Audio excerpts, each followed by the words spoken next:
बाकी लोग राणा को उस तरह से नहीं देखते थे।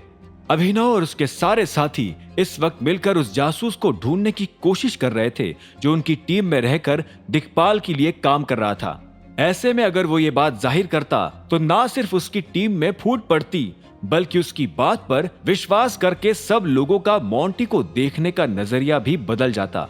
इसीलिए जब तक अभिनव के पास इस बात के सबूत नहीं होते कि ये काम राणा ने ही किया था, तब तक अभिनव ये बात सिर्फ अपने और मोंटी के बीच तक ही रखना चाहता था।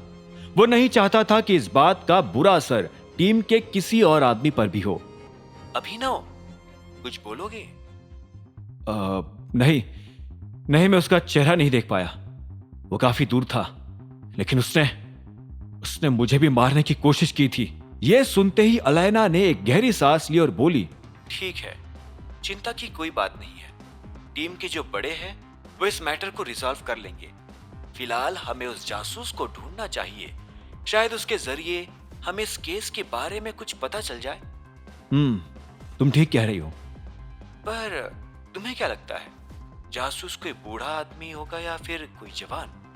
क्योंकि देखो ना, मेरे पापा को गुजरे हुए भी काफी साल हो गए हैं। तो मैं भी इस बारे में कुछ नहीं कह सकता।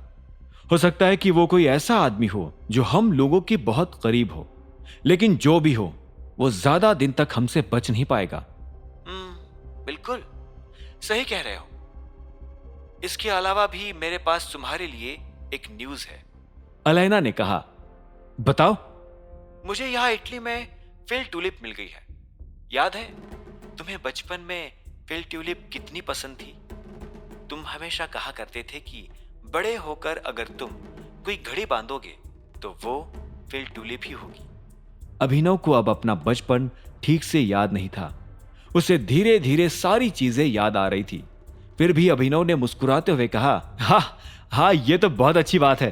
तुम जब भी आओ तो मेरे लिए वो लेती आना, मैं तुम्हें पे कर दूंगा। नहीं, मैंने पहले ही उसे अपने एक्सेसरी शोरूम पर भिजवा दिया है। तुम आज ही जाकर उसे ले सकते हो। मैंने मैनेजर को बोल दिया है कि तुम आज आने वाले हो। अलायना ने मुस्कुराते हुए कहा। यह सुनते ही अभिनव भी खुश हो गया और बोला, यू आर आउटस्टैंडिंग। इतना सब कैसे प्लान कर लेती हो यार? और अगर आज मैं जाकर वॉच नहीं ले पाया तो मैं उन्हें यह भी इन्फॉर्म कर दूंगी।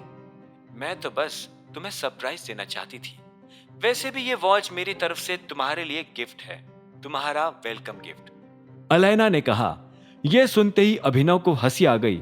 उसने कहा, थैंक्स नंदिता, मैं आज ही वो वॉच ले लूंगा। And once again thank you for the gift. Abhinav ने कहा और मन ही मन ये भी सोचने लगा कि उसे अलायना को उसके बर्थडे पर क्या गिफ्ट देना चाहिए। चलो अभी मुझे जाना है, फिर बात करते हैं, बाय। अलायना ने कहा और फोन काट दिया। जैसे ही अलायना ने फोन रखा तो इतने में ही अभिनव के फोन पर मोंटी का फोन आने लगा। अभिनव ने फोन उठाया और बोला, हाँ मोंटी, देवेन के साथ क्या बात हुई? वही बात हुई जो हमने फिक्स की थी। मैंने उसे बहुत समझाने की कोशिश की, लेकिन वो माना ही नहीं। उसे लग रहा था कि मैं तुम दोनों के बीच में आकर गलत कर रहा हूं। वो तुमसे डायरेक्ट बात करना चाहता था, इसलिए तुम्हारा फोन नंबर मांग रहा है। यह सुनते ही अभिनव को हंसी आ गई और उसने कहा, सीरियसली?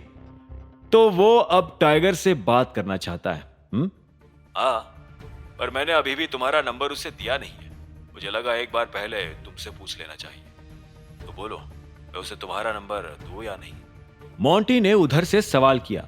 उसका सवाल सुनकर खुद अभिनव भी दुविधा में आ गया था।